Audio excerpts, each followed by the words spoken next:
Hello, everyone. Welcome back to the Dr. Music Podcast. Today, a special guest sitting in with me, Derrick Brumley of Conquest.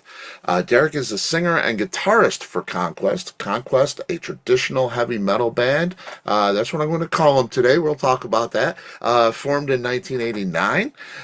They have shared stages with Slayer, Stone Sour, all the way to Dokken and Iron Maiden.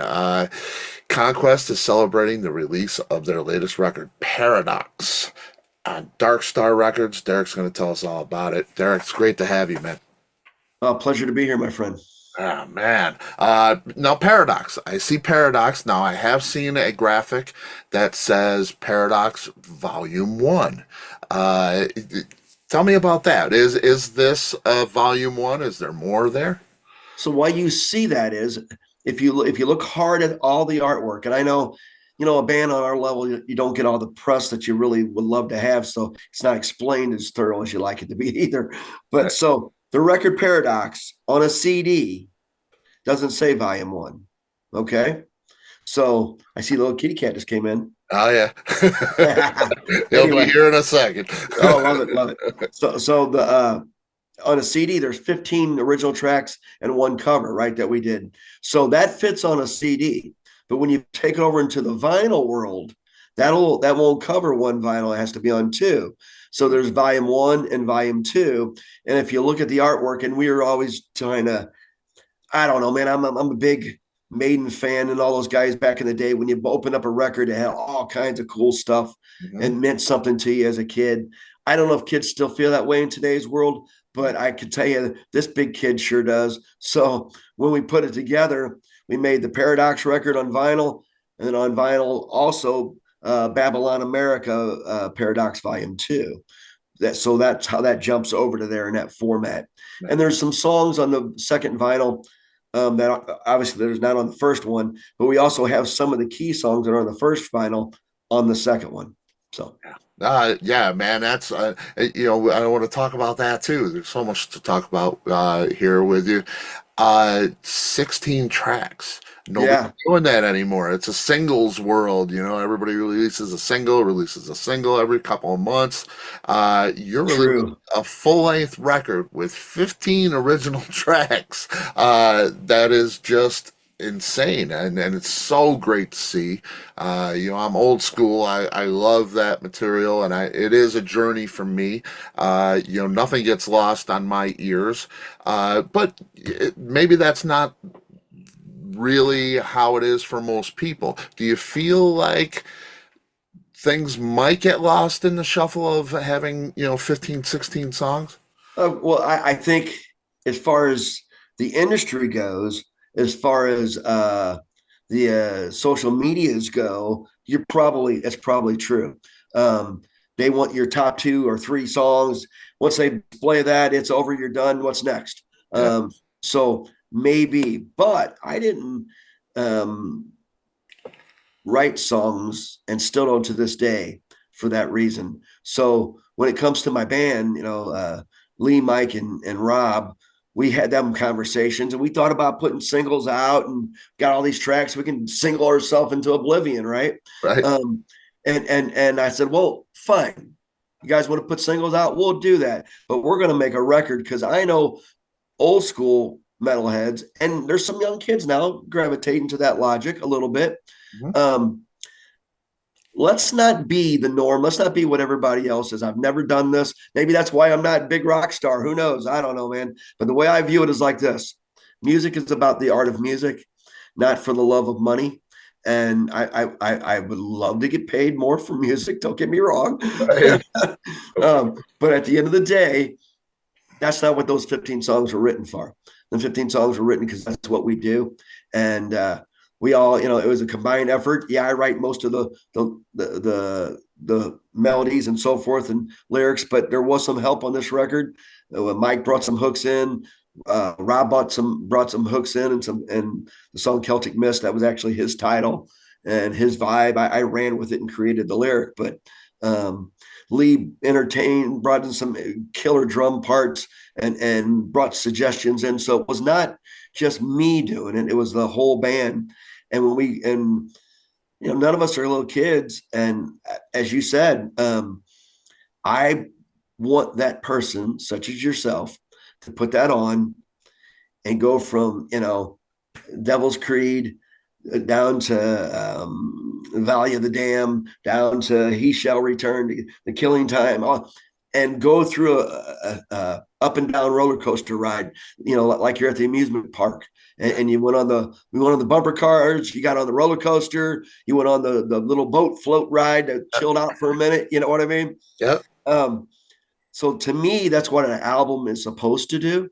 Mm-hmm. And I can think back when I first put on records like Sad Wings of Destiny, stuff like that. That's exactly what happened.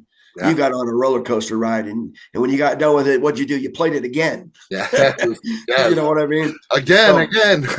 and again, and gets you wore that thing out. So I know the world's a lot more busy. There's a lot more things to choose from than when we were kids. Yeah. But I still think that there's enough of us out there that appreciate music in that format. Yeah. Yeah, and I think so too. And this is a great example of that. It is a beautiful adventure. Thank you. It really is. It goes in so many different directions, and but it's all Conquest. It stays true to what you do. There are some things that challenge the sound, I think. There's songs on the record that are a little bit different for Conquest, I think. The biggest one for me, Babylon America. Yeah. A really different song. I love that song. It kind of challenges the typical Conquest one. Was that there's keyboards on it for one thing, and that's a little bit different, but even the overall theme of it and the way it's presented is a little bit different. Did that feel different to you when you were writing it? It did. So that was one of them songs that was written during COVID, and the beginning of it was just that, when we were told you couldn't do this, you couldn't do that, you can't go nowhere. That's what bled that first part of that song, that keyboard, sitting in my dining room, messing with the piano and some vocals. And that's where that whole front piece came from, was just that. And lyrically, it's pretty profound for the time that was going on. And then after I started seeing all the politics wrapped up into the COVID world, that's what gave birth to the second half of that song, and the title, Babylon America. Because I kind of feel like we're living in some very trying times. I see some parallels to some past ventures in history, such as the city of Babylon. And then I just broadened that out to the country of America. And, the Statue of Liberty was given to us by France.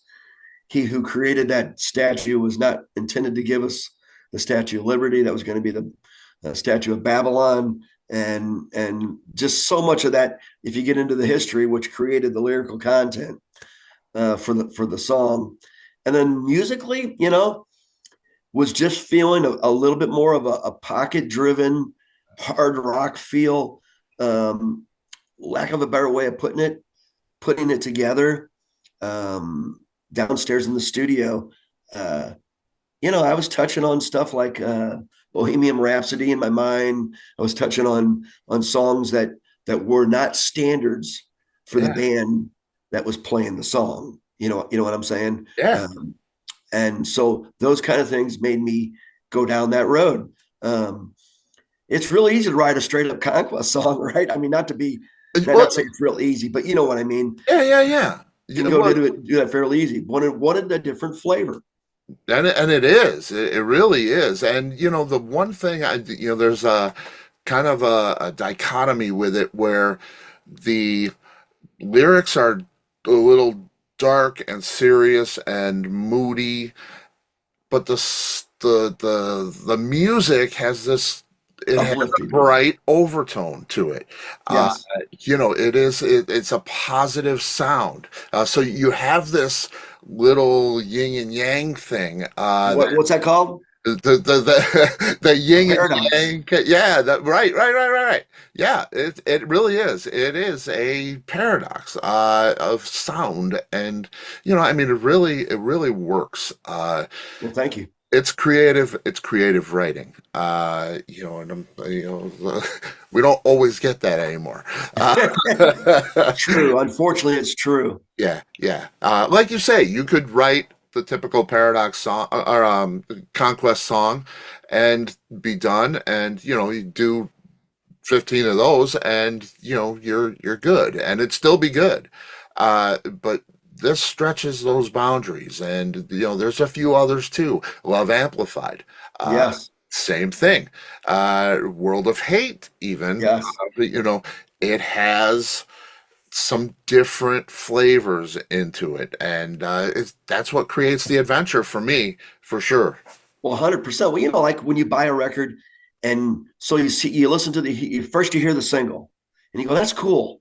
And then Hmm. you might hear another song, you go, "That's cool too. I'm going to buy that. I'm going to get that." And those are your songs that you listen to at first. But 2 weeks later, listening to that record, you got a new favorite track, right? Yep. And that's what I really, really, another favorite band of mine that does what we're calling out right now, band Sabotage. Very, very dramatic. You go from the early stuff, Dungeons Are Calling, through Hall of the Mountain King, through on you get all the way up to Poets and Poets and what's it, Dead Men Society or whatever. You got such a gambit of heavy metal and from Yeah, keyboard music, piano driven, solemn stuff to straight out rip your head off aggression. yeah. To me, that is what a heavy metal record is. Um, um, I love thrash metal, but I don't want every song when I put on a record to be the same thrash song repeated. It gets old to me real quick.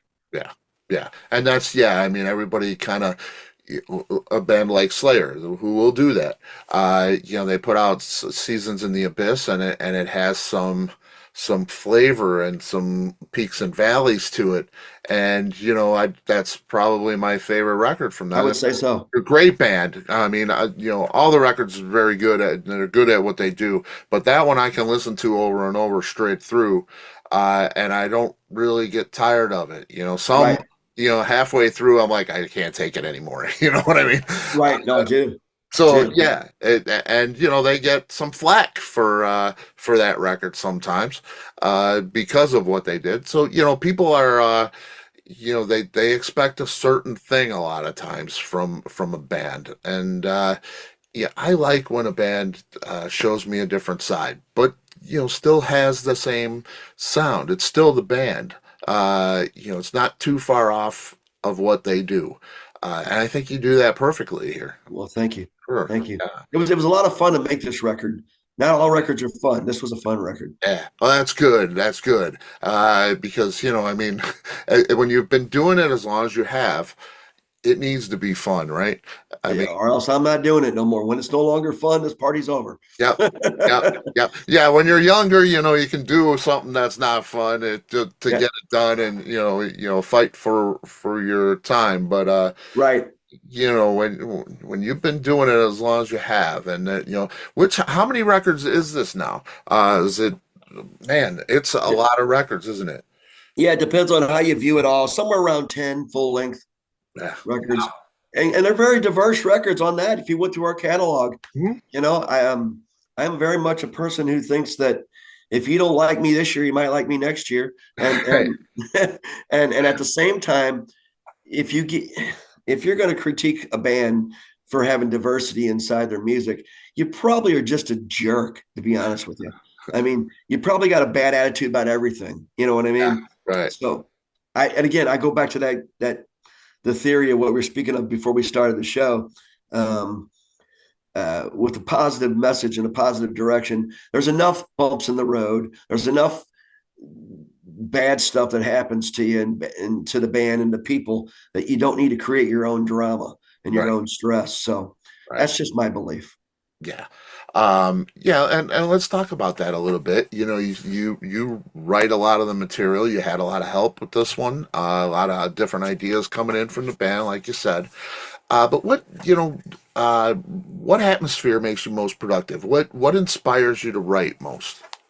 Well, unfortunately, because I'm a junkie when it comes to politics and religion and just society as a whole, for some reason I'll tell myself, okay, you're not going to pay attention to any of that stuff for this next week. You're just going to live your life, play guitar, play music, do your work, business and all that, and go. And I can't do it, and I have to know what's going on. I have to see what's going on. So then I take parallels with what's happening today. I love history, so I go read. I dive into that. I still think that as many people that have denounced the writings of the old days, your scripture, for instance, Bible, things like that. There's so much truth in all of it. Some things are metaphors. The Bible's not full of 100% accuracy because some of it's driven off of metaphors, and metaphors are taken from previous writings. And anybody who doesn't conceive that for what it is, understand that for what it is, I should say, tends to run from it and denounce it. So I like to embrace it and see what I can find. For instance, people would never call Metallica a religious band, but they're so religious it's pathetic. Yeah. People wouldn't call Sabotage a religious band, but again, very religious when you get into the lyric. Megadeth, same deal. You can go on and on and on. They grab things of society, write about it, but usually, even if it's written from a negative standpoint, such as from a devil standpoint, right? Well, where'd the devil come from? Yeah, right. So if you believe in the devil, then you have to believe in God. You can't have one without the other. Mm-hmm. So when you look at all that for what it is, I still tell people it's like the devil horns, right? Mm-hmm. Right? You can see me, right? Can't you? Yeah. It's a little that your hand was a little low, but I obviously know what you're doing. Yep. Okay, so the devil horns, right? Let me. Does that help a little bit? There we go. Yeah. The devil horns. Those are devil horns. That's an old Italian scenario that pushes the evil away. And when they would do it, they would spit. They'd spit right through their fingers, right? And it's pushing the evil away. Okay. All right. Us crazy Americans decide to turn it into something that's supposedly evil, and it's not. So all these guys are out there going, yeah, and all they're doing is they're pushing evil away. So not only does the devil work in mysterious ways, so does the Lord. Yes. And that's some of it going on there. That if you told some of these people, they wouldn't believe you. They would say, and they'll be like, trust me, I think you got it wrong. I love it, man. I love it. And that's we get a lot of that writing that comes out in your writing, and it's really great. And again, we were talking about that. It's not preachy. No. I'm not being told, what I should believe or anything like that. But there's reference to it, and there's we know where you stand when we're listening to this record. It's great. I like to paint pictures with lyrics opposed to making you guess on interpretation. Mm-hmm. Some people will write literally in a format of where it can have, and I've done this too, where it has more than one meaning, but where it's so confusing that you can't really draw anything out of it other than what you proclaim to think it means in your own mind. Right. I like to take history pieces that have direct meaning and then paint a picture with it so you can see it for what it is and then determine your own opinion of it. Right. Nice. Has that changed over the years? The way a little bit as I age, the way you write and that sure. form of doing it, has that I would say a little bit over the years as I age. I would say that I probably get a little more thought provoking in actually what I'm writing, opposed to just obviously when you're 25, and it's we live in the world at that point of Motley Crue, Skid Row, Bon Jovi, and all that stuff, and then on the other side, Slayer, Testament, all that stuff. You kind of went with the writing about the history and the time. You kind of went with the vibe of the day a little more so, I guess, than I do now. But somewhere along the way, I'm gonna say in the mid 2000s, like the End of Days record when it came out. I got a little more profound in that and a little deeper. That's where I think this all started with the deepness in the writing and in the lyrical content. Yeah, and I love that. I mean, I love to go deep like that, and and like I say, mixing up the sound the way you do, it's really great. Any specific intentions with this record? Like going into it, you've done a lot of records, you've been doing this a long time. Uh, you wanted to do something a little bit different, a little bit different flavor. Was there anything specific? Like, did you want more harmonies, more harmony guitars, or more keyboard? What Sure. before So you started? Anything specific? we always strive to make a different record. And sometimes different is not always good, but we strive to make a different record. I don't want to repeat the same record over and over again. Otherwise, I just go put that record on from that standpoint. But I always strive to get better with my vocals. I feel like guys who give up and just go fill in the blanks. Yeah, I sang that record in 3 days. I always say to myself, "Wow, what a lackluster effort you put into it." You know what I mean? You get what I'm saying? Yeah. So yeah, there's always a as you call out the different varieties parts of the songs.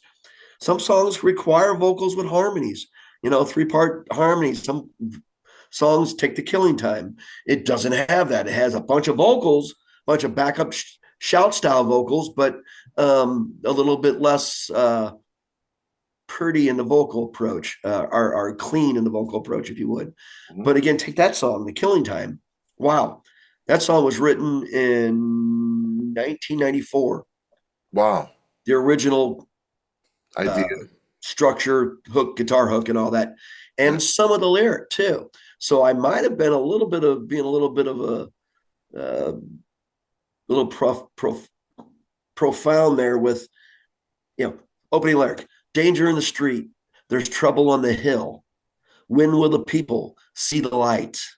Kicking us down, guns all around, gangs run through the poison nights. Mm. Now, I mean, I wrote that opening lyric right there in 1994 when we had all of the new immigration at the time coming in, and we had all them street gangs from Haitian and all that. Remember going on? We had a lot of problems happening, and boy, are we not reliving that same scenario today.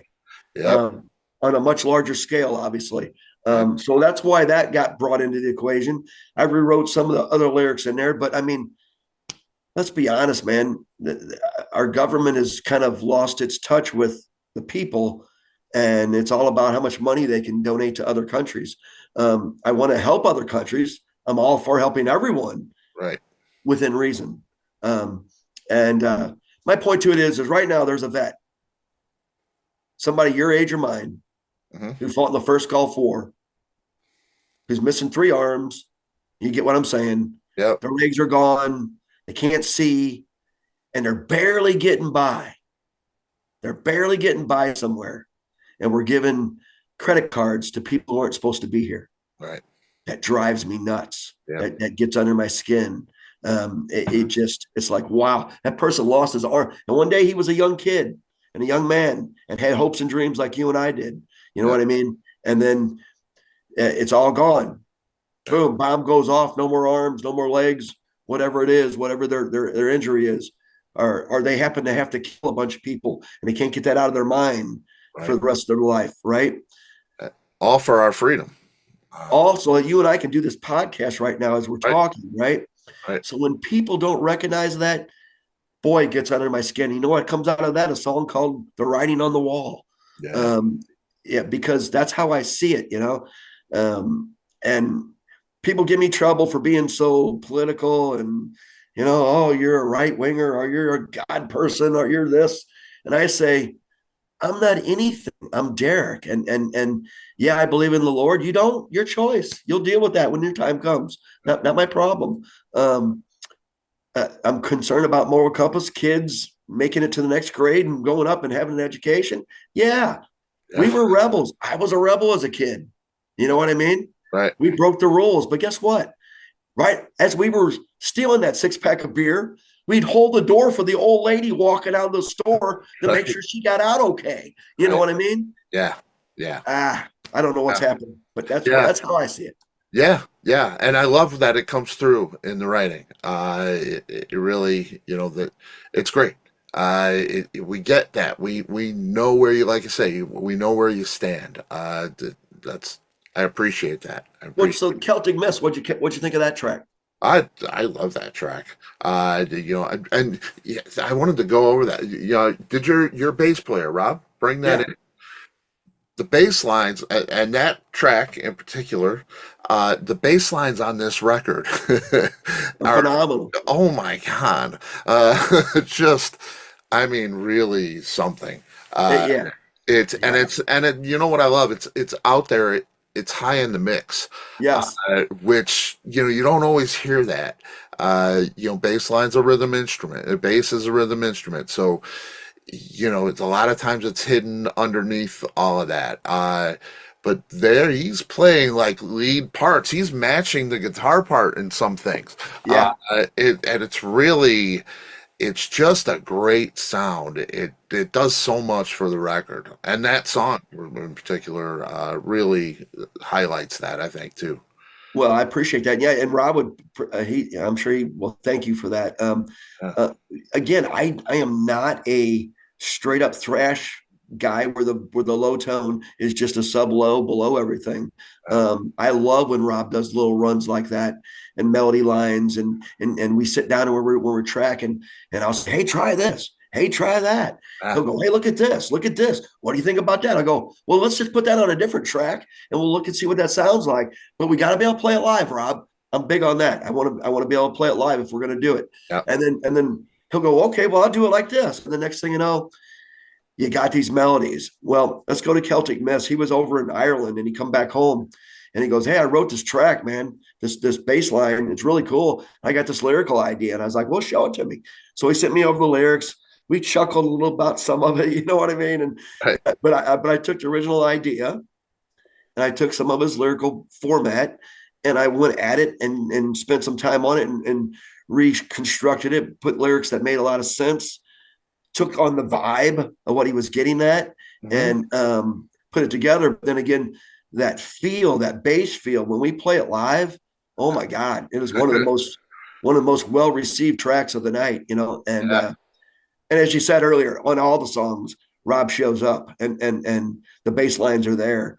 It's cool. It is so cool to hear that, man. I love the bass as an instrument, and I think it can be so powerful when it's in the right spot in the mix. Uh, Right, right. you know, It has its place. It's up, you can't have it loud all the time, but there's times when it needs to be prevalent, and very very, very much front and center, if you would, yeah, yeah. at the time. And there's little nuances that it's thumping along, and then you'll hear a little, Yep, and it's just a little highlight, but it's the key to the whole thing for me. It makes it all happen, yep. and I love that. I love that's pronounced in the record. Couldn't Uh, agree more. it's really really cool. Well, it's Uh, kind of like the front of a Love Amplified. Mike mhm. comes walking in one day. We're in the studio, and he's playing this little and I'm like, man, that's Van Halish, kind of like Van Halen a little bit. And he's like, yeah, and little ACDC, whatever. So then we just started putting some bar chords with it. I created some basic melodies real quick. How we wrote that song probably in 2 hours. We had a chord progression figured out, laid, put in place because he came in with the vibe already. It Yeah, already had that uplifting feel. You know what I mean? That yeah. uplifting vibe. So kind of easy for me to run with it. He gave me a lot to work with. Yeah, and that's cool that I think a lot of metal bands uh would get something like that and maybe shoot it down. It You'd have would. a guy that would shoot it down because when I hear Love Amplified, and that was one of those standout tracks to me, uh I went, wow, this is like really positive. It's really, it's not dark. It's a really bright kind of almost, I don't want to say pop, but it has a really More of a mainstream vibe. Yeah, happy feel to it. sure Uh, does. but it's again, it's Conquest. It's still a Conquest track. It's not completely different. It just gives you that little bit of flavor that hey, we're coming from a different angle, Yeah. and really, I love that. I love It that. was it's funny when we were doing it, right? We're putting it together and we're starting talking about lyrical content. And I'm like, I don't know what I'm gonna write about this. I go, it feels like it should be a love song as happy as it is. So we started laughing. And I said, you know what? Ding, a little bell went off my head. I go, you know what? Where me and Mike were both holding guitars. I go, we fell in love with these at a young age. Let's make this about the love of the guitar. And that's what that song's about. That's cool. That's cool. That's fantastic. Hence the title Love Amplified, Right, right? right, right. It's great, man. It's great. Awesome. It's really cool. And you did a record called Under the Influence, Yes. which is covers, and you cover, what people might expect, Motorhead, Priest, Pantera, but you cover Bon Jovi as well. Yeah. And that's kind of, they're not a metal band. They were Not when at they all. came out. They were billed as a metal band. Yeah, but I no. saw them when they were, billed as a metal band. Scorpions and That's right. they were on all those tours. But they're not. They're definitely a radio friendly, classic kind of rock band. Um, doing a Bon Jovi track for this band had to be a little bit different. It You know, was. you do want a Dead or Alive, and that's it's a great track. It really is a pretty cool thing, bluesy kind of thing for you to do. But when it comes to that, do you see writing in that style at all? Doing something like that, as an original, in a Bon Jovi kind of way, where it's a little bit brighter, a little bit happier, a little bit poppier. Um, Love Amplified, I guess, is that, Yeah, I would right? say that's probably the extent of who we are. I never rule anything out when it comes to music. In other words, if Mike comes in and he's playing a hook and I don't care what it is. If I feel something with it, or I'm downstairs tinkering on the guitar and I come up with it and it's not thrash metal or heavy metal, it's just in the rock world, we don't care anymore. Maybe back 20 years ago, we would have cared. Now we don't. We just make the song for what it is. And if it comes out, it's funny you say that because rewind back in the late 90s when everything was grunge and all that. Yep. Me and Mike would be bullshitting about it. We'd be like, let's just make one of these, Pearl Jam songs and see what happens. And every time we would try, it would turn into something else because we couldn't do it. So Right. I just told him, I go, identity is our identity. We are who we are. And instead of arguing with that, let's embrace it. And that's what we've done. Yeah, yeah, and that I see that, and he came out in '89. That's probably the worst time for a metal band to come out, Oh or my God. anything but grunge. Uh, It's been my life story, I must confess. I always miss the boat. I make good music, good response, but I always miss that hand up time, So yeah, yeah. The timing is everything. right. But I mean, to pursue what you do in a time like that, where it's overwhelming. If you didn't live through that time, you might not know, but it took over the world. It's kind of like disco was in the '70s, where Right. it was the only kind of music. There was nothing else. That's right. They It just stomp everything else out. it just took over. So you had these. Like in the '70s, you had Kiss trying to do disco. Yep. It was what you did. You had people trying to do grunge. Listen to the first like Nickelback album. Right. It's Right. it's, it's a Nirvana album. It's trying to be. Right. Obviously not what they do, but they were trying to do that. And like you said, you said, okay, let's give this a shot and see, if we can do it. You can't do it. And it was great that you recognize that, That's right. because there are people that force it, and, they really ruin a career. They're not around, here 30 years or so later, to talk about, that time. So, I applaud you for that and sticking to what you do and recognizing that. Well, thank you. Thank you. Yeah. Yeah. What drives you? What is it? Is it the creative process? Is it the writing itself to keep going? Playing live, is that the ultimate thing? What keeps you going? So there would be a time I would probably say live application, but I'm going to say not no more. I mean, I love playing live, don't get me wrong, but I love that I'm sitting on the couch or I'm in on the piano or I'm downstairs on the electric guitar, whatever, acoustic guitar upstairs, like that. And it's just, so let's rewind. When I was 13 years old, I started playing the guitar. Okay. Oh, I didn't want to learn somebody else's music where everybody else wanted to learn the Stick songs and the Sabbath songs and the Fog Hat, and they all wanted to know them songs. For right. whatever the reason was, I did not. I wanted to write my own songs. They were horrible. That's and okay. and all that went, my mom, my dad, oh, Turd, you got to stop, all that went. I went through all that. My buddies, I don't want to hear that, blah blah. We need to learn, if you're going to play, we need to learn this, we need to learn that. I didn't want to do it. I don't know why. So fast forward, and now it's been my niche since I was 13 years of age. That's why I got so much music that I've composed over the years. It's just who I am, what I do. I get bored with it for a little while.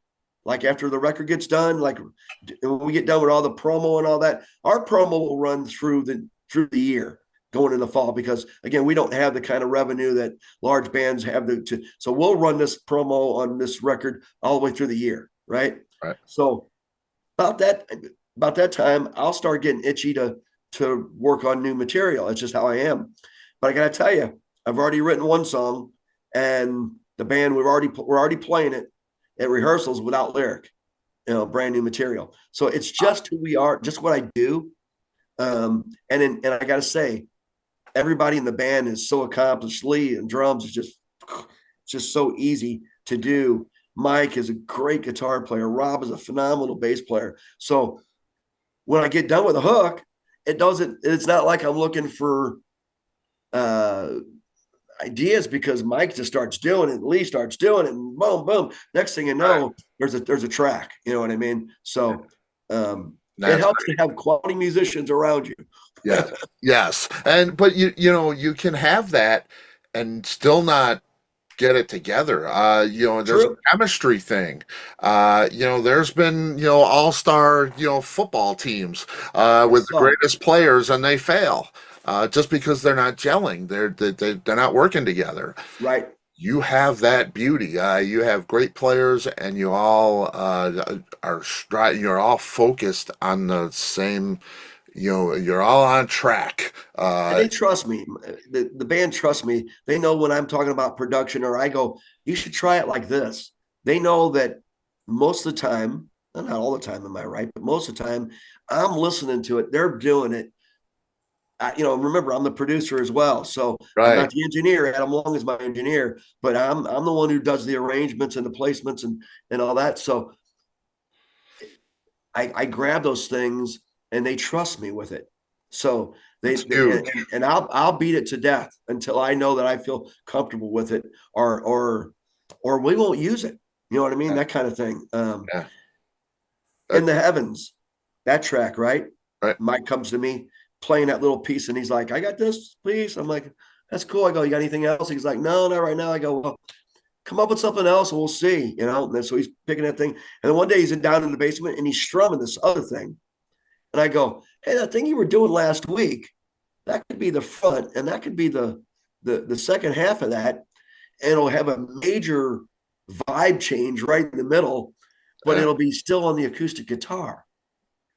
So he's like, okay. So we tracked those two pieces, put them together. Then I had him do some octave pieces over it. Then we get ready to do the leads for it. And I said, hey, Mike, instead of doing the leads on the front of the song, with your electric, put that acoustic on, do it over there. When he did that, it sold the whole thing, man. It Right. just he went crazy. I mean, I don't mean crazy like fat. He just did something and he was off the top of his head, and it was so good. He goes, "What do you think?" Me and Rob both go, "That's it. That's it." No, you're not doing it again. No, that's Love it. it. Um, Love it, man. so that's kind of that makes it fun, Right. even though it's work. And some nights, there's days in the studio where you get nothing done. Yeah. You Yeah. try hard, but you get nothing done. But you got to be willing to accept those days to get to the other stuff. So And it sounds like you guys spend a lot of time in the same room. Uh, yes, yeah, and how important is that to what you're doing? It sounds like that's a big portion, a big component of the chemistry. it is. The Yeah. difference to me is that, and I've made both kinds, both styles of records. Um, when you do it this way, whatever that emotion is of that individual, I've learned to channel that. Let's say it's Mike's day and he's coming in and do leads and he's mad.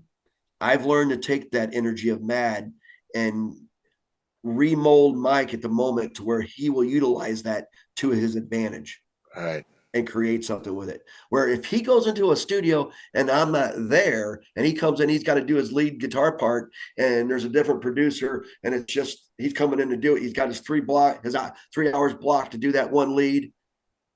He ain't gonna have me sitting there working with him, getting it back and forth, ironed out to where he's reusing that bad energy in a positive way. So he's just gonna do something, right?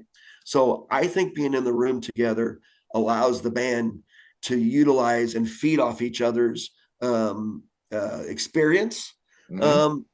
ideas, and again, sometimes I'll go, it should go like this, and Mike might say, well, I think it should go like this, and we'll try both ways. Sometimes he's right, sometimes I'm right. That's the way good music is developed in my mindset. Yeah, yeah, and that's a human experience. That's a human emotion coming through the sound that you wouldn't get by sending a file. Yes. It's hard to do that. Yeah, and that comes through. I mean, for me, I listen really closely. Like I said, I maybe analyze too much. There's a lot of music I can't enjoy because I just can't sit back and hear it like I'm in the grocery store.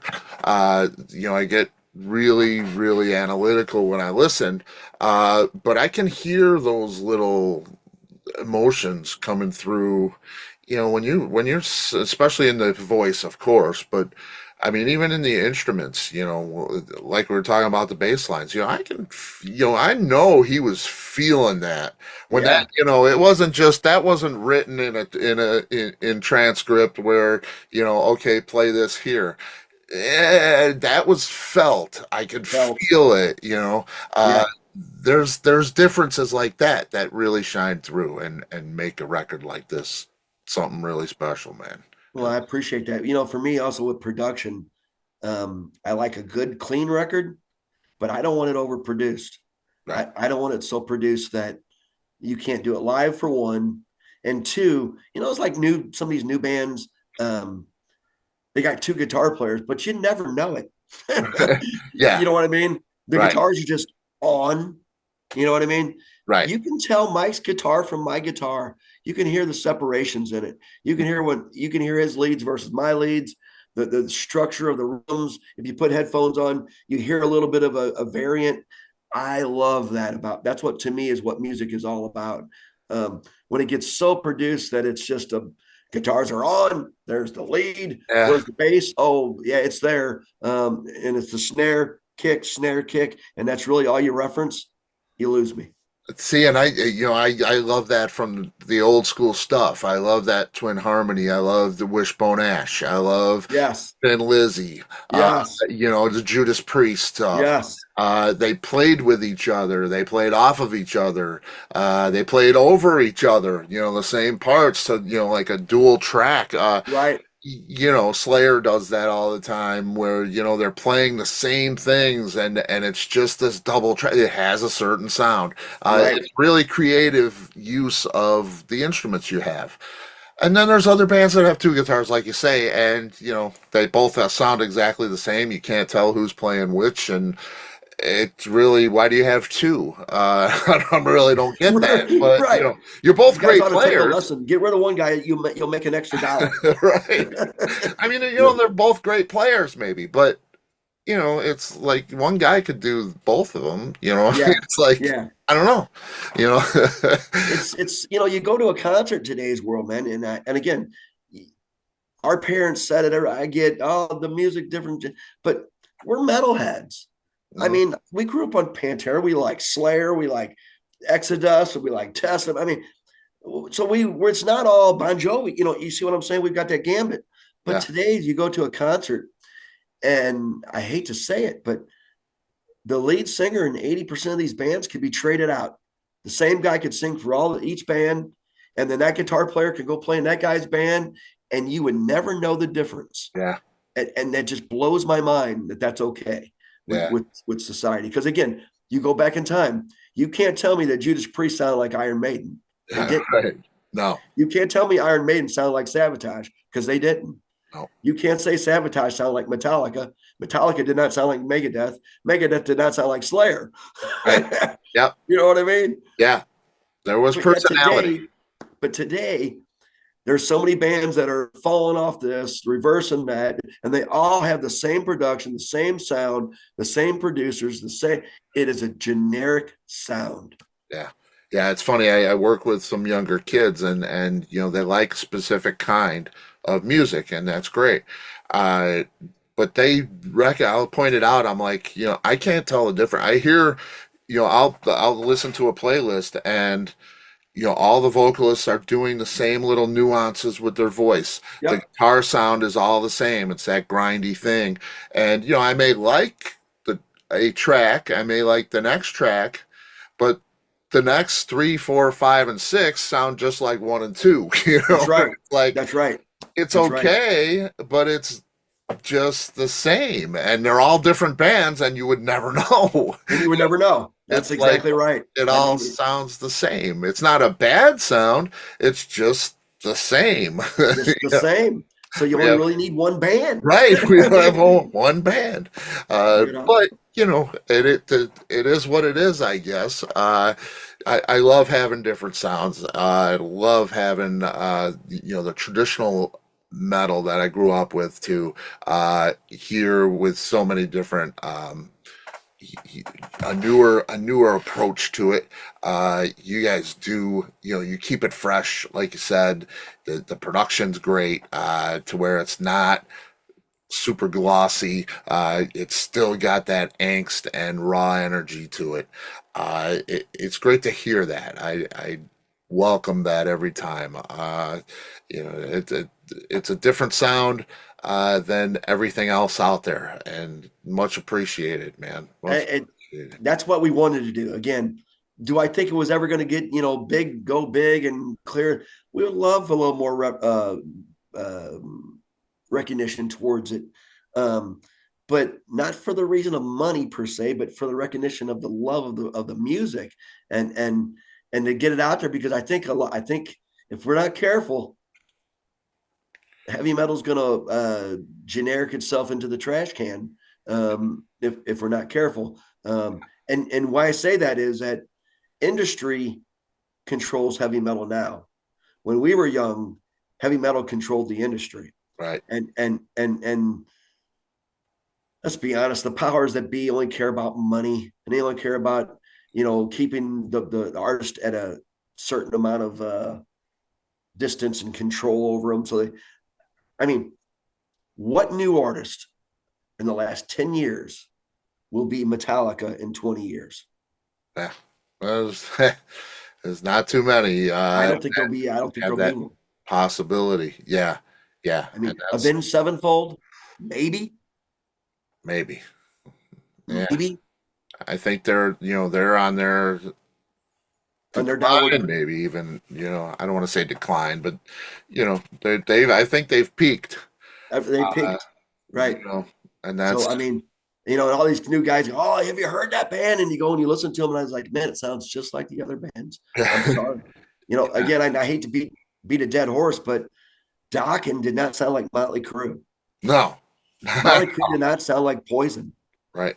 Poison did not sound like Aerosmith. Right. You know, and yet they were all in a line on the radio station, right? When we were growing up, that's what you heard. You know. Yeah, and it would come on, and I would know who it was right away. Instantly. It was because it had a distinctive sound.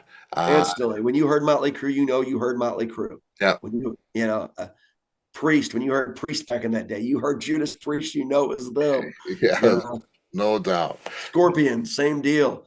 As Claws. Actually, as soon as I heard the guitar tone, that's a Scorpion song. You know what I mean? Which is even more spectacular. When you can hear an instrument and know who's playing, know what it is. That's great, man. Well, I mean, who's going to replace Edward Van Halen and Randy Rhoads? Yeah, it's I don't see it. I just it's great. Right? It's just crazy, man. Two legends at the same time who sounded nothing alike. Yep. Played the guitar and created pretty much the sound of what I consider hard rock of their time. Yeah. I mean, Ozzy solo definitely helped out the hard rock world. Van Halen, hard rock world. Totally. Yeah.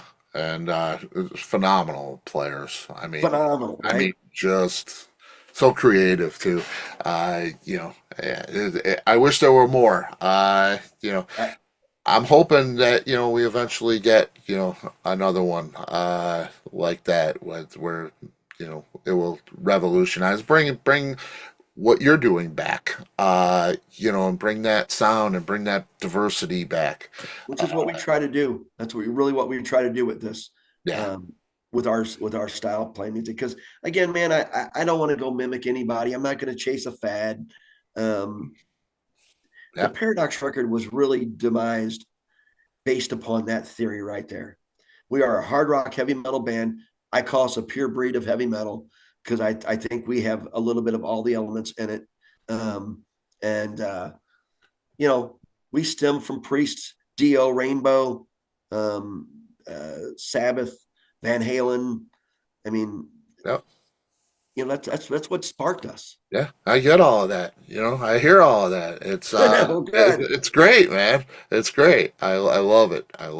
What's touring look like for you guys? So we got a date coming up in a couple of weeks with Burning Witches in the northern part of the state. We got not much during the summertime unless unless we're out playing festival runs or something like that. I don't do summer because summer sucks. and it costs a small fortune and the venues aren't packed to capacity because of obviously it's summer and there's a lot going on. Right. So unless you're outside at a festival, I'm not all that big on playing.